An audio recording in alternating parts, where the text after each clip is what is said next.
I have Steve Cooper here. He's a councillor at Bundaberg Regional Council. He's got a busy day planned, so we're lucky to get him in nice and early today. And he also has some small businesses that we'll chat about. So good morning, Steve. It's lovely to see you. Good morning, and great to be here on a beautiful sunny morning in the beautiful Bundaberg. Oh, there's no better place to be, that's for sure. It's wonderful. Really is the great place in the world, and we're so lucky. Came down from the coast this morning, and it was absolutely magnificent there. It really is. The sky's blue. There's not a breath of wind in the air. We're it's so beautiful. fortunate, aren't we? Yeah, we sure are. So, as I mentioned, you're a councillor, and I know that there's a few things going on at council. So, what are some of the things that council's working towards at the moment for businesses in the region? Yeah, there's some really positive stuff going on. We were really lucky yesterday to have the Minister, Sterling Hinchcliffe, in town to make some announcements and to introduce us to some of the mitigation stuff that the state government have been working on, particularly the East Levy, which they took it to the next level yesterday. They had a high-level consultant from the US here with them. Wow. And that's just wonderful stuff, because that just is so important to our region and to the district when that comes to fruition. So what they're doing at the moment is the major planning for the East Levy between the Rowers Club and Milliquin Mill. And if that is to be instigated and go to full construction, the benefits to this city are just absolutely amazing. The benefits of being able to not go underwater on the south side, as I well know, because most people will know I used to have the home hardware business, and we suffered badly on 2 occasions, basically losing all our business and having to rebuild from scratch. So that was, that's the sad side of what can happen. But the good side of that, if we were to get this sort of thing, the insurance situations change and everything else just goes the right direction. Yeah, sure. So a lot of businesses finding their insurance premiums going up, or is that the case? Yeah, that was the case, and in some cases we couldn't even get insurance on the 3rd occasion. After 2 major payouts and substantial payouts at that, the insurance companies shied off. Yeah. But with this to come in place, it just immediately changes the scenarios, and that's not just for those people that are in the immediate flood areas. The ongoing benefits to the whole community and what it will do for business in Bundaberg in making the CBD a focal point once more. Yeah. It allows us to look at the other areas like education and the medical sector and all those sorts of things that we can look forward to and grow our CBD and put some life back into the CBD. Obviously, with the CBD master plan underway and the Riverside master plan underway, the relocation of traffic flows and all of those things will have a major play, and mitigation allows that to happen substantially easier. Absolutely. And I think small businesses and businesses in general in the CBD are going to really appreciate what council's been putting all that effort into and trying to revitalise the CBD area. Yes, we put it back for a year or two simply because we want to do it properly. Yeah. We were going to roll it out, but if you go for these things and you only go half-heartedly to the state and federal governments for funding, you only get half the job done. Sure. So we really looked at it and said this needs to be done properly.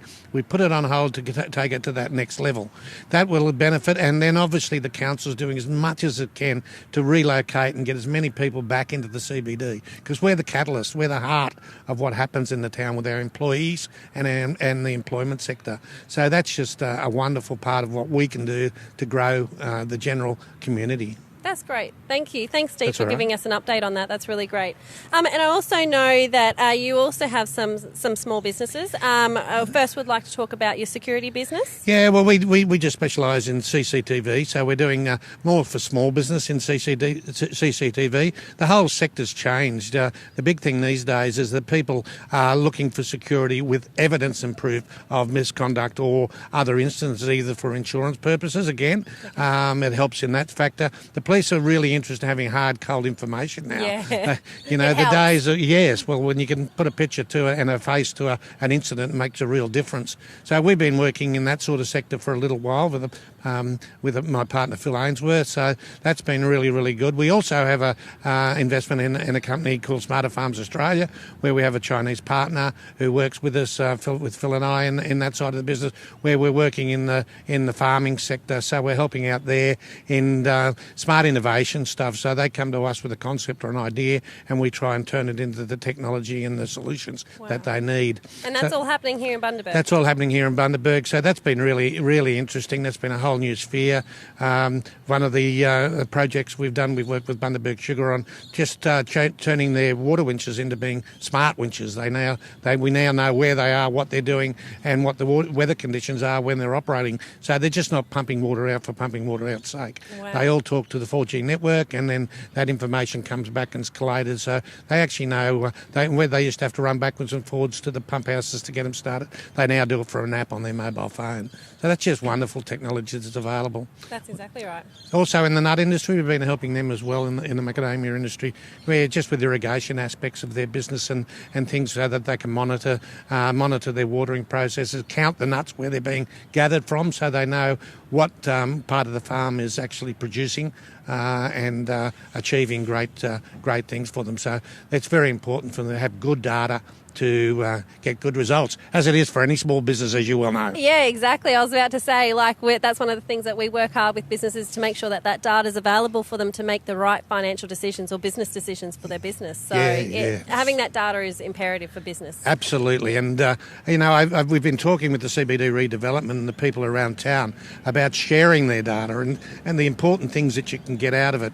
As individual businesses in the CBD, it's very difficult to get individuals to combine their data to maximise their opportunities and funding through grants and things of that nature. Yep. So where in shopping centres and gathered things, that's part of your contractual arrangement with the shopping centre, where independently you are in your own small business. But that data combined can be worth so much to individuals. So thank you very much for coming in to talk to me today. I really, really appreciate it. It's been great fun. It was really great listening to you. Thank you. And thanks for sharing in small business with us. Thank you.